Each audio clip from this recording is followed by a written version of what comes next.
What's going on? How you doing? TK coming at you. Just want to hit you guys with the concept of preparation and why you should prepare.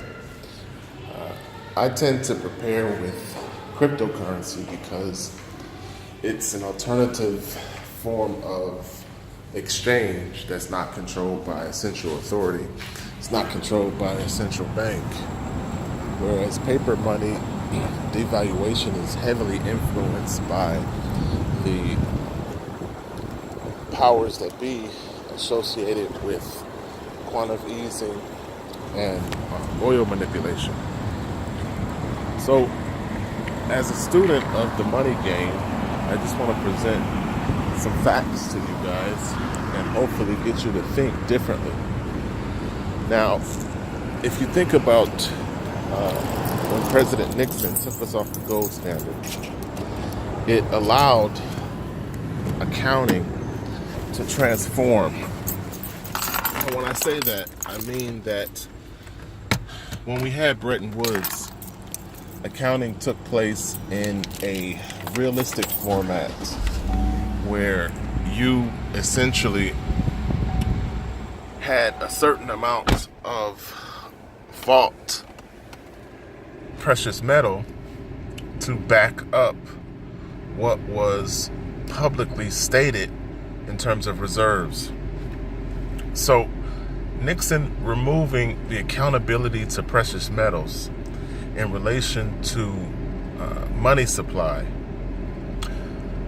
basically gave the United States the ability to print money without an oversight. So money went from a fixed accounting standard to a floating accounting standard, manipulated essentially through oil. Because you have to understand that we made an agreement with Saudi Arabia. We said we would militarily protect you from your surrounding countries and we'll get money from oil because oil dominates the world in terms of resources and economies being developed around those resources. So if the oil is now backed by the dollar and no longer backed by gold, you can empty the gold vaults in a greedy type, monolithic way. And you can also manipulate and control all the countries that depend on oil as a resource. And this is what we've seen ever since the dollar has been backed by oil and no longer backed by gold. Well, in order to prop up the dollar through all of the manipulation, you have to continuously print money into the economy, increase the money supply. And one of the drawbacks of additional printing without demand is devaluation, lower purchasing power. So over the years, we found ourselves in a situation where the devaluation and purchasing power of the dollar has degraded to the point where a lot of nations are saying, we don't want to use the dollar. We need some sort of alternative. We need a higher purchasing power. Now, the general American public, which typically are considered sheep, aren't factored into that decision-making process. You guys are the end of the line. The end user never gets to decide on the programming factors behind the applications in which they use. So we feel the effects of a lower purchasing power dollar. And as countries feel the effects, they're saying we need an alternative. We need some sort of power structure to maintain our security. Because you have to think about it, a country's security is the only thing that they're concerned about. Their power structure and their security are their fundamental insurances that they want guaranteed. So as we move forward, we're starting to see dissension in the House of Saud, where the vulnerability felt by that power regime is looking for protection, looking for security, and looking for some sort of guarantee for their longevity. They feel the effects of spending money recklessly, and countries back their bank accounts with what's known as sovereign wealth funds. So as the coffers get depleted in a country's sovereign wealth fund, they then begin to feel the vice grips of insecurity. And that's what's taking place right now in the House of Saud. And the result of that insecurity is extending a handout to the restructuring taking place in the world for power structures. You've got China and you've got Russia that's building the One Belt, One Road initiative, establishing a new Silk Road, and there are sanctions within the House of Saud that are looking for security, maybe from Russia, maybe from China, because they feel the insecurity in the low purchasing power of the dollar and the depletion of their sovereign wealth fund. So, because oil is backed by the dollar, and because the dollar is backed by oil, if there was a shift and the petrodollar was to disappear, that means that the last straw in the house of cards is being removed. And the effects of that will be far-reaching. Now, a lot of people speculate on if or whether or not that's possible.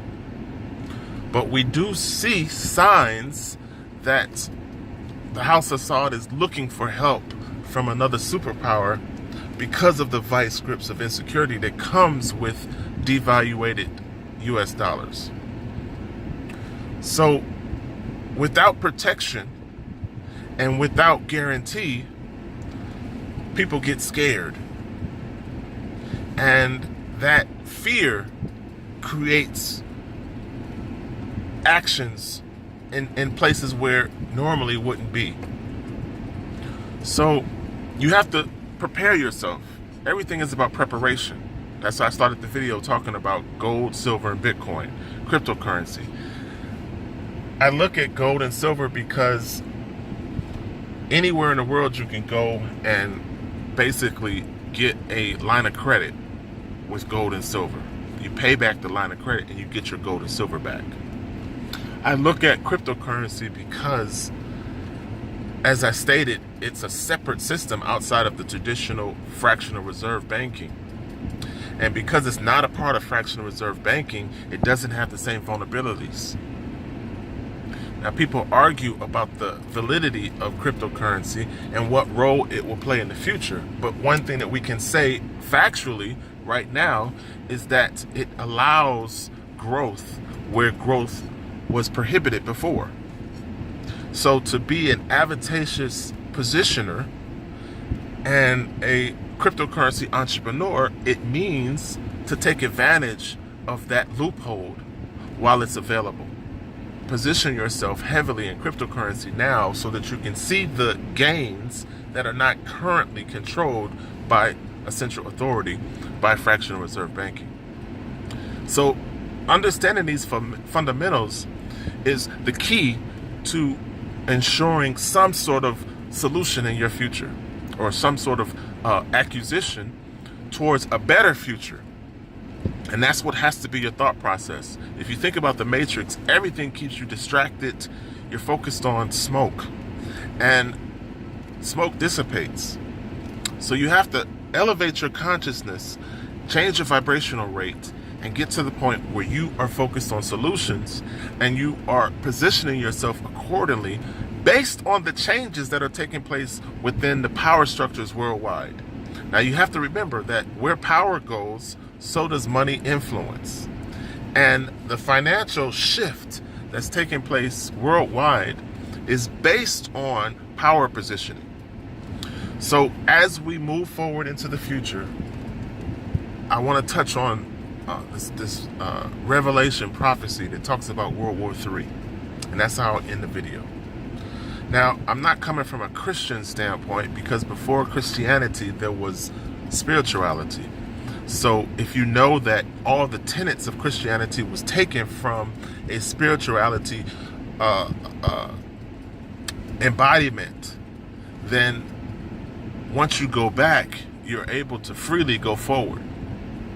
So what I'm coming from is a studied standpoint of history, and realizing that the cult or the cabal that wants a new world order are doing metaphysics through numerology to ensure that they can create chaos to bring forth order. It's a Trojan horse in that they influence, manipulate, and try to control, so that their power structure begins to become the influential power structure on the face of the planet. And I want to focus your attention on the Georgia Guidestones, because they openly tell you what their cult believes in and what they're working to achieve. So if you don't know what that is, Google the Georgia Guidestones and understand that if they implement their plan with success and World War III happens in the Middle East, then we'll then see a culmination of numerology events that, of course, leads into what can be described as a nuclear power struggle or nuclear war. So World War III is supposed to happen in the Middle East. It's supposed to end in a nuclear war, and there are physics behind nuclear weapons that create changes on a planetary scale, as above, so below. So you have to understand how to position yourself, how to protect yourself, and also how to get through this madness so that you're not one of the 1/3 that the New World Order wants to erase from the planet. Now, because most people are distracted with television and they're lost in the matrix, the average person will die with the dollar. But you have the choice to raise your consciousness, to prepare, to position yourself, and to get beyond so that you can survive beyond. And I'll leave you guys with that.